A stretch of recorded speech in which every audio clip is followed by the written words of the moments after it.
Coming up on this episode of Common Denominator. When you're surfing big waves, you have to be okay with dying. And I find the healthier I am, the more rested I am, the stronger I am, the more confidence I have, the less fear I have, and the more I'm just in it. This is Common Denominator, straight-up conversations with Moshe Popak. Relying on critical thinking and open-spirited debate, we invite you to find common ground on everyday issues and encourage you to be bold, to be optimistic, and to take action. To learn more, head to moshepopak.com, and we'd be so grateful if you'd like, share, and subscribe to the show. Now, here's your host, Moshe Popak. Hi, everybody, and welcome to the show. Today, a national surfing champion on grit, resilience, and what it feels like to ride the perfect wave. But first, a reminder that we'll be giving away another Common Denominator gift pack to a lucky listener that includes merch, mugs, and much more. Later in this episode, I'll share a password. To be entered to win, follow me on Instagram, Twitter, and TikTok at mpopak. And DM me that password on any of the platforms. Koa Smith was a 3-time National Scholastic Surfing Association national champion who's traveled the world riding the best waves in some of the most majestic places. He's experienced the highs and lows of the sport, including suffering a traumatic brain injury. He'll share the life lessons he's learned from surfing and the steps he took to overcome that injury. Hey, Koa. Welcome to the show. How's it? All good. All good. Thank you so much for joining us on the show. Really a pleasure. So I want to go back to the beginning when you were a kid and what inspired you? What made you fall in love with surfing? Oh, man.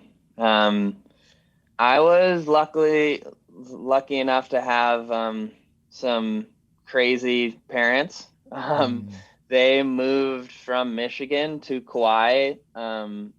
They went there on their honeymoon, and it was in the wintertime. Michigan was snowy, and they were just like, do we have to live here?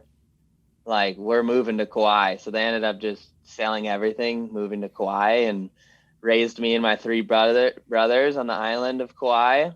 And, there's not much to do on an island. So you go to the beach, and Sure. At first it started like making little jumps with little dirt bike toys in the sand, and then you get hot and you go for a swim, and then you see someone boogie boarding, you boogie board, and then you get a surfboard, you start surfing, and then that just is like keeps progressing until you're out there as far out as you can get and surfing the biggest waves you can. We always see in movies and television the relationship between surfing and Hawaii. Is that super popular amongst the teenagers, amongst the kids, to surf in Hawaii? Is that just kind of like the number one sport? Yeah, I would say so. I mean, like I said, there's not much to do. You're either on the coastline or you're in the mountains, or you're fishing. You're hunting, or you're surfing, kind of. And that's the lifestyle, very close to nature, very close to the land. And I think the surfers are kind of like I don't know, almost like the celebrities of the island. Everyone can surf. And it's really cool to see that, like, you go out in a lineup and your elders are out there who've been surfing forever. And then there's just like a whole generations and generations until they're on the inside. There's like the little kids just learning how to surf, and everyone's helping each other and teaching each other, and it's really cool. Kind of just so a way of life, seemingly. Yeah, just part for sure. I want to go back to your first national championship and kind of that process of prepping and what that looks like for us, I guess, lay people, to compete on a national level, surfing. Oh, that was amazing. That was like winning a world title at that moment, Like 10 years old, the first national title I won. And I mean, I got hooked on surfing. Like I'd surf twice a day, every day, no matter how bad the waves are, no matter if it was lightning and thundering, like I was out there surfing. And then once I started doing competitions, it like gives you that fun framework on like you have an extra little thing to work on. You have usually back then the heats were 15 minutes long. They take your top 2 waves. You can catch as many waves as you can, but you're judged on your top 2 waves. So you're out there, there's 6 other kids in your heat and you're trying to get those best 2 waves. But yeah, and then traveling from Hawaii all the way to California. Mm-hmm. It seemed so far away. We have wetsuits on, like we weren't used to surfing in cold water. And that was the place, like it was down in San Clemente, California at Lower Trussels. All the sponsors were there, like everyone was watching. And if you could like win a title, it meant like you were getting some good sponsors and you were potentially the best kid coming up, and you could make a career out of this whole thing. So it was a big moment. I actually got a 10 in the finals. Wow. Which is like it's judged from a scale of 1 to 10. So I got like the best wave I could have got. And I was just like, wow, like I did it, like dream come true, you know? Wow. So I was curious though, how they know the location, or, cause it's nature, like the waves, how do you prep? Like, I'm sure there's a lot of prep that goes in for the organizers of the competition. Mm-hmm. How do they find what location and what day? It's hard to predict that out, it seems, no? Yeah, I mean, it's just a roll of the dice. They pick different like surf breaks, which are like fairly consistent, and they'll just like get a permit for a window, and if the waves are good, then good. If it's bad, we're still out there trying, you know?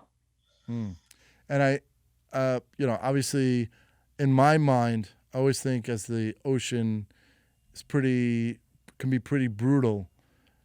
How is it really when you're out there? As far as just safety, how safe is it really? I know you grew up in it, but right, you're out in the ocean.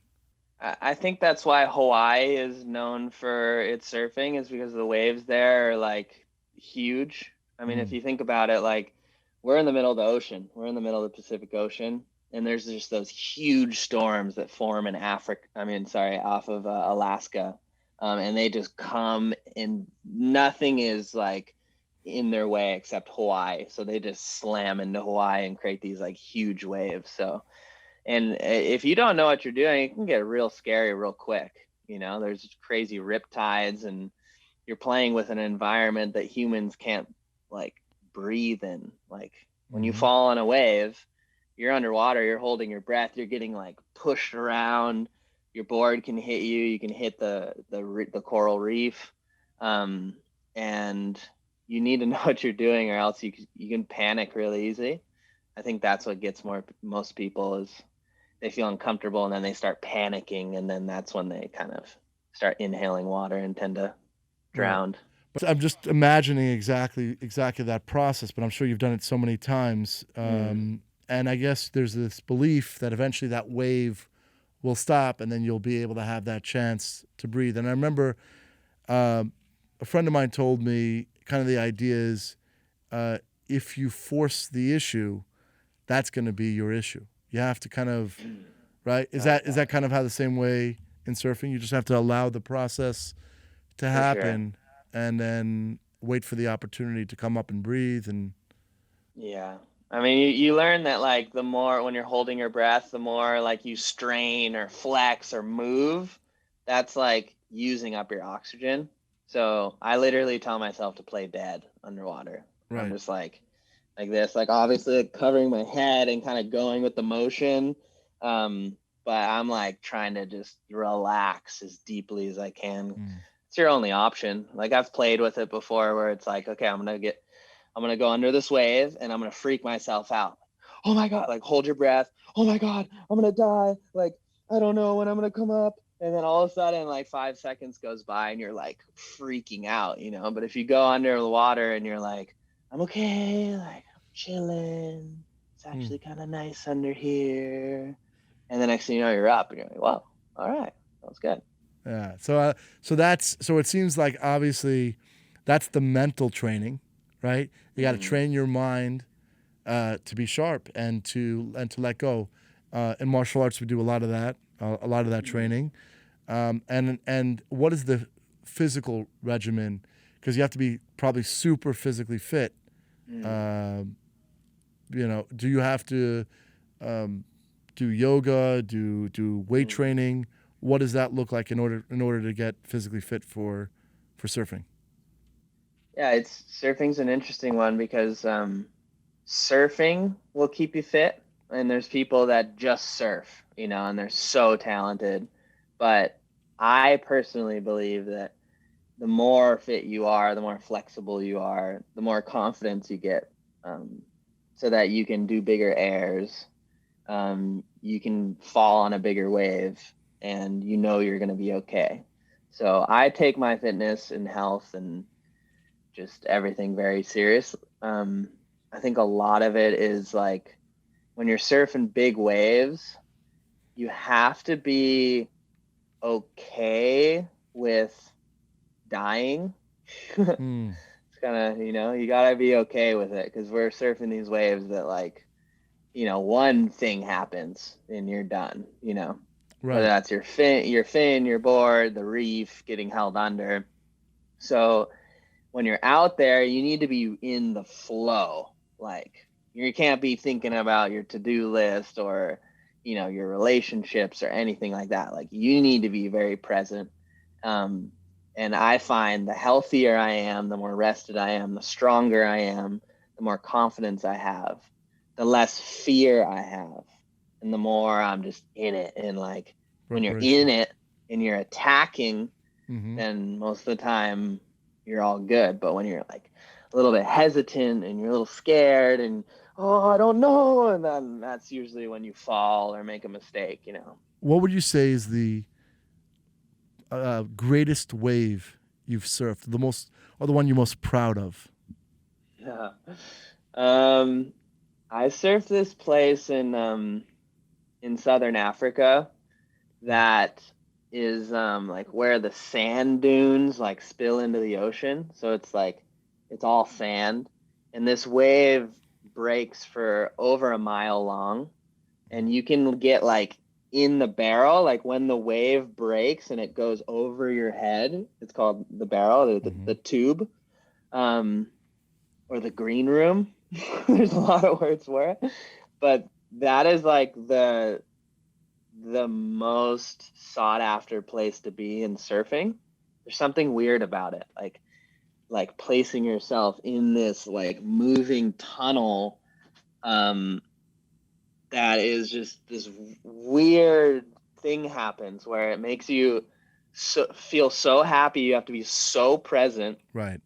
A lot of the times you come out of it and you feel so good, but you don't even remember what happened. It's like this Yeah. weird, like time traveling thing. No, So we're always, yeah, we always want that.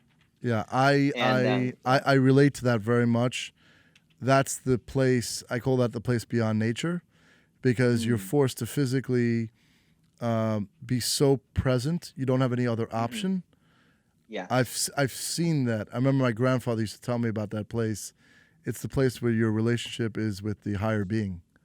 Nice. That's where that is, That's a and perfect explanation. right because look where you are. Right, you talk about Mm, the barrel. I mean, it's an yeah. amazing. If you, no wrong moves, nothing. Hmm. You're Hmm. so, and if you're there, you're physically fit. Your mind is sharp, and you're sitting Hmm. there, and you know that it's beyond your control. You've given up, surrender, Hmm. and I mean, I imagine it completely. I understand it, Yes. and Yeah. it's Yeah.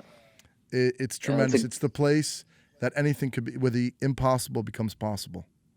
Yeah. That's the way I like to Yeah. think of it. So like a long barrel is like, you know, 3 to 5 seconds usually. Hmm. And at this place that I mean, I didn't discover it, but I went there. I ended up getting like a 27-second barrel, which like you're in there it feels like I was in there for like 10 minutes. And it was at a time when the GoPro was like enjoyable to watch. Like, there was like the first editions of GoPro where it was like, it's kind of cool, but I don't know, this is giving me a headache. But this is when it was actually like amazing enough to watch. And I actually had a GoPro in my mouth. So it gives you that like POV perspective. And if you go on YouTube and you type in Koa Smith Skeleton Bay, it'll come up. But gonna do that. Yeah, so you can like watch it and you can actually get a feel of like how amazing it actually was. That was like the best wave I've ever caught still to this day. And that was like 2014 or so. Right. So I'm thinking like, average 3 to 5 seconds. Now you have 27 seconds of that euphoria. Amazing. Yeah. If you're just joining us, today we're talking with surfing champion Koa Smith. Earlier in the show, I mentioned we're giving away a common denominator prize pack to a lucky listener that includes merch, mugs, and much more. For your chance to win, follow me on Instagram, Twitter, and TikTok at mpopak and DM me today's password, which is barrel, on any of the platforms. Good luck, and we'll announce the winner later this week. Now, back to the show. When you wipe out, what's the recovery process? First of all, is it like physically hard on your body when you have a bad wipeout? How does that actually, like physically? It's like getting into a car accident. Like sometimes you're just like nothing happens, and sometimes you like almost die, So you never know what you're about to get into, especially when the waves are huge. Like you're just like, oh shit, here we go. And like surfing big waves and falling is crazy. Like it feels like something just like it's just like jumping over a waterfall. Like if you were to just like at Niagara Falls, just like, like those crazy kayakers that just go down those crazy waterfalls. Sure. Yeah, that's kind of what it feels like. You're just like, here I go, like, whoa, and then whoa, whoa, whoa, whoa, and you're just getting like thrown around and trying to cover your head and keep your limbs like close to your body so they don't like get ripped off. And a lot of times you hit your board or like sometimes a reef or I've had some bad injuries where I hit my head on the reef and got knocked out underwater. And that's when you get close to death, because you're underwater and you don't know you're underwater. And then all of a sudden you kind of come to, and hopefully you don't like breathe in, because that's when you like kind of tend to die. So let's talk about that. Your experience in Indonesia and your brain injury. So what happened that day, and what are kind of lessons from that experience? Yeah, this was at a time that I feel like I was pretty young mentally. And I was like just going and going. I was racing so fast. I was just doing anything I could to like make my career, blow up so that I could make a career out of surfing. And I was just at that place, Skeleton Bay, for 3 weeks and surfed like so much. Traveled back to Hawaii. Once I got to Hawaii, the next day I heard about this swell in Indonesia, and me and my friends just booked a ticket and went. So I was exhausted. I think I like partied in between too. So I was like hungover. My body was all tight, I got there and I was just like so exhausted, but no, like I'm going out. The waves are huge. I don't care. Like this is my moment. I gotta go. Just pushing myself, and then I feel like nature, the universe or whatever was just like, no, like sit down, be humble. So when you were out there, was it the wave? You hit a rock, you hit a reef? What actually happened and caused the brain injury? Yeah, so it was my third wave of the session. I just got out, just got to Indonesia, just traveled for so long, I dropped in on a wave, and the wave like stretched out, and I pulled into the barrel so that it kind of like closed out, we call it, so you can't like escape the barrel. And what happens when that happens is like the lip of the wave will hit the water and explode in like kind of like an explosion. And at the same time, I jumped as it exploded, and I got tossed forward like this in the air, and I landed on the back of my head on my surfboard. I thought, and I still think maybe because I had a big hole in my surfboard. Got knocked out. And then in my mind, what was happening is, it was crazy. It was like I hit my head, and all of a sudden I was in this like blue zone. And there was just this beautiful violin playing. Like, I remember this violin, like, I'll never forget this. This just beautiful violin playing. And then I could see I was above. Looking down, I could see my friends in the lineup. I could see the wave. I could see the bay. I could see the boats in the harbor. And then all of a sudden, I realized that I was underwater. I don't know what happened, but all of a sudden I came down into my body. And I realized, fuck, like, oh, you're underwater. You're underwater. And I started talking to myself like, don't black out, don't black out, don't black out, don't black out. Like, you just got to get to the surface. And I like got to the surface, and then luckily there wasn't another wave. So I got on my board and I like paddled to the channel, just thinking that I was about to black out, but really I already blacked out. And my friend was in the channel, and he's like, are you okay? And I was like, I don't know, like, I hit my head on my board. And as I said that, I looked, and I just had coral scratches over my whole arm, my whole back, and the whole back of my head. So I thought that I just hit my board, but it turns out it was just at the bottom of the coral, just getting dragged on the bottom, you know? So maybe I hit my board and knocked out, and then hit my head on the reef, and that's what brought me back. But yeah, that's kind of the story. Because I've and I want to highlight this. I mean, our show is about common denominator and finding the commonality amongst humans and empowering people to reach their human potential.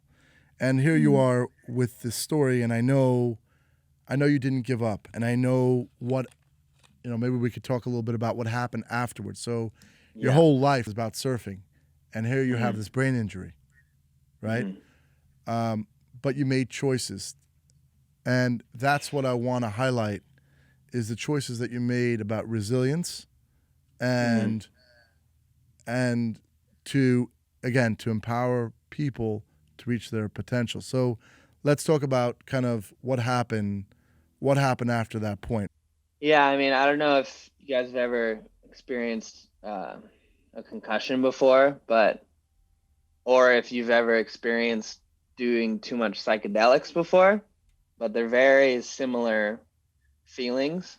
All of a sudden, nothing makes sense to you. You don't know where you are. You don't know what you're doing.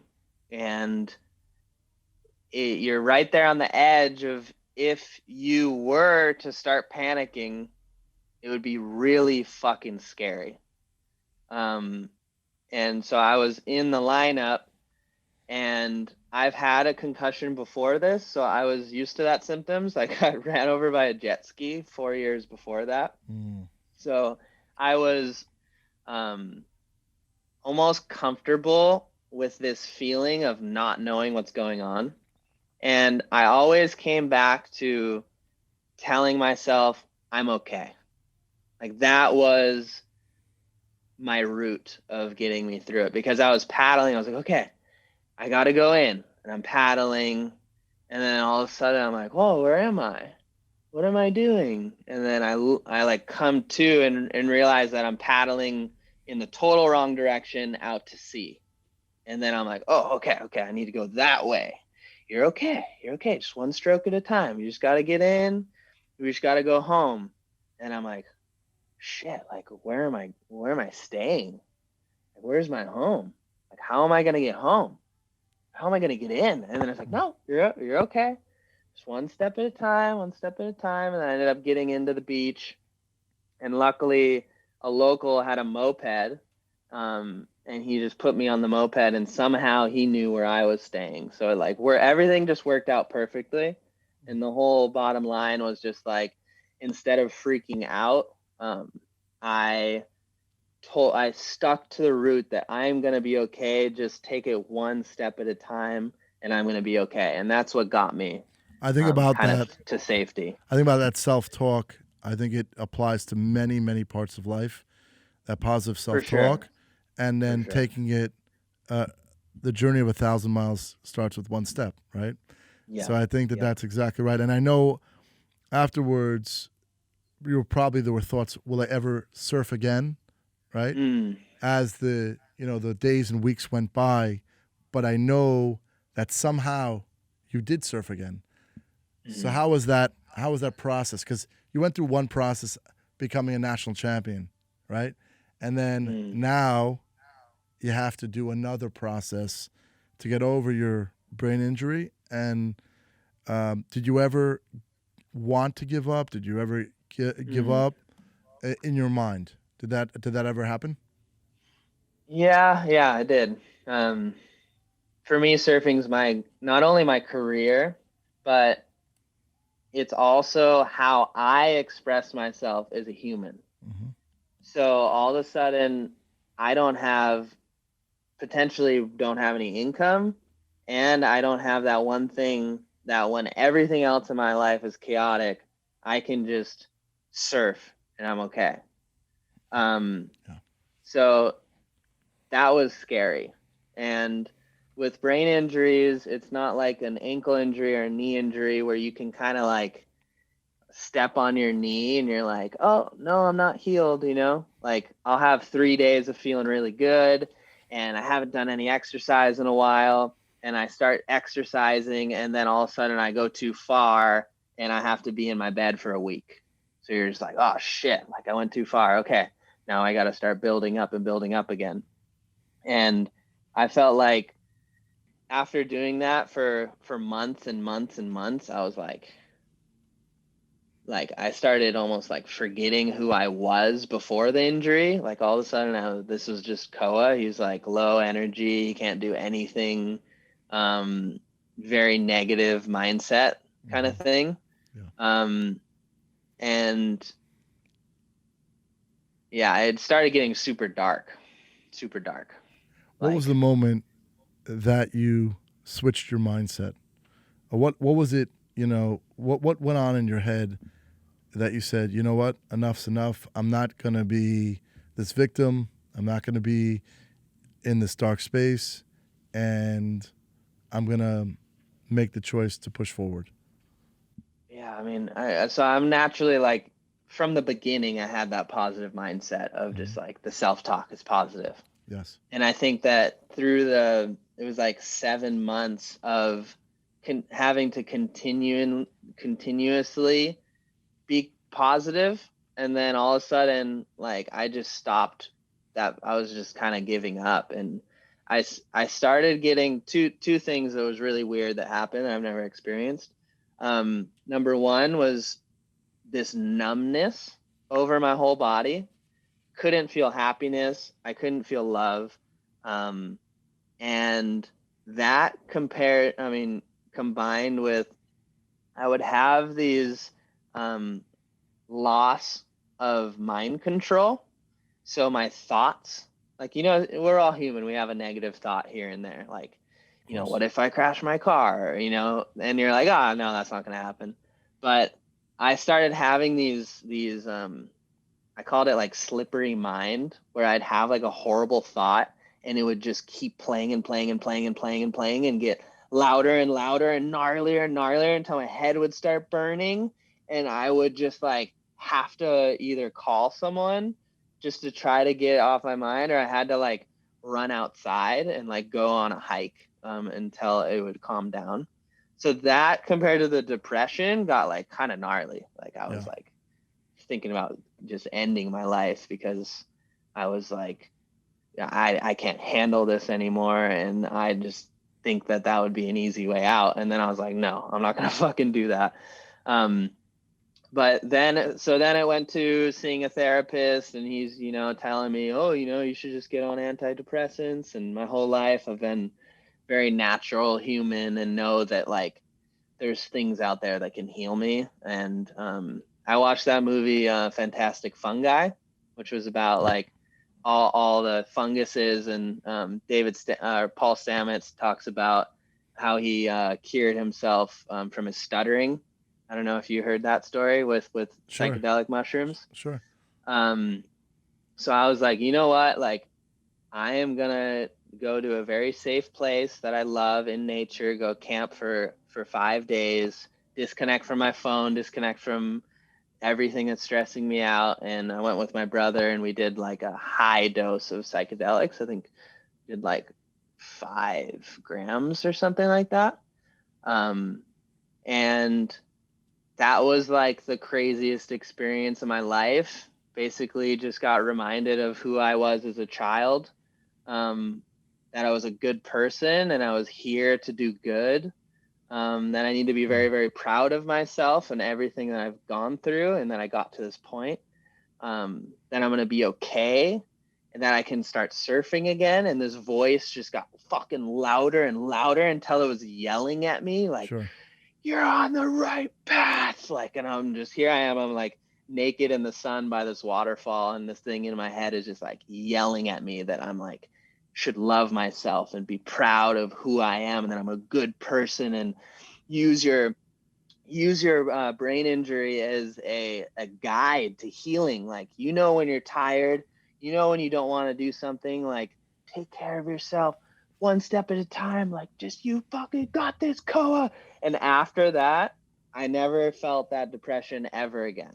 Amazing, because Yeah. I just want to tell you, we've on the show we've explored plant medicine, psychedelics, and I do hear a lot of great stories. And hearing this story, I didn't realize that this was the turning point for you. So I'm glad again about the result, that this is the result. And I wanna, what advice would you give the listeners, anybody that's dealing with fear or injury? What's something that you would want to have heard, that you would want to give to the listeners? Yeah, I mean, I think that psychedelics is an amazing thing, but for me, what it told me is that I need to take care of myself. So after that, I like had an amazing morning routine where I was meditating. I was drinking the best water I could find, either in a glass bottle or like a very nice hydration filter system. I was eating organic and not eating any sugar. I just like tightened up my program so much. Breath work, meditating, Sure. slow moving yoga, like really taking all of my tools and doing it no matter what. I don't care. I was first priority. Like, Making it a habit. Yeah. making it a habit. Yeah. Yeah. And then that was like, wait, that next morning, like, oh, I feel a little bit better. And oh, I feel a little bit better. And then sometimes I would go down, but then I'd feel a little bit better. And that slow build every day is so hard to do, making that shit a habit. Like, Yeah. you're like, no, I'm tired. I'm not going to get up and take a cold shower. But I want to let I'm everybody cold. know, by the way, here's a national champion surfer, and I want to let everybody know that this is exactly the process. There's nobody in life, we can't avoid that. The intentional work, setting short and long-term goals, and accountability, and like you said, it's hard. Expect it to Super be hard. hard. Expect it to be Yeah. hard, but then do it. Start. Yeah. Every I day think start. the hardest part is like just the first 10% too. Like once you get through those first couple days of being hard, then all of a sudden maybe you'll miss a day and you'll be like, whoa, I don't feel anywhere as good or as productive or as happy as if I would have just done that. So then you start to crave it. And then that's like, you still don't want to do it, but then you do it and then you feel really good. Like, Sure. I don't know if that ever ends, you know? So what's next for you, Koa, as far as your journey? Oof. My journey has been taking me on a really interesting path right now. I am on the qualifying circuit now for like the big leagues, which is where I've wanted to be my whole life. But through just life paths and injuries, I thought maybe, and self-doubt, I thought maybe I wasn't good enough, or like, I don't know, maybe one day. But I qualified for the Challenger Series, it's called, which is 8 events around the world. And at the end of those 8 events, they take the top 10 surfers, and we qualify for the World Championship Tour, which is like amazing, where you become a world champion. So I'm 2 contests in right now, and I've like just totally committed to this, and it's been taking me on such an amazing path. Like, I now have like a full-time surf coach. I have a full-time mental coach. I train 6 days of the week every morning. And I'm just, it's so amazing because I feel so good. And I'm just like, yes, like, so I want to I want to say something. Actually, people think that the ordinary path, the actual path that we've been told, if I do X, Y, and Z, so they think life is that way. So they're on this path, going down. And every time champions, I've seen masters and champions, something happens and you just get destroyed. And the people that become those champions are the ones that resilient, that are go past that. And they, against all odds, they journey alone, they make it their own, like your story. So I have a lot of faith in you for that world championship. I see it. I see where your mind is, and I want to wish you the best of luck. And I want to say thank you for telling your story. How can people follow you on social media and learn more about you?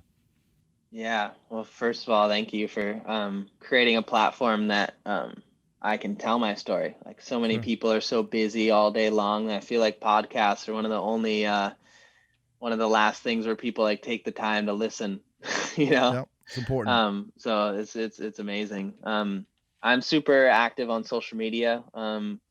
Koa Smith on Instagram. It's Koa Smith on TikTok.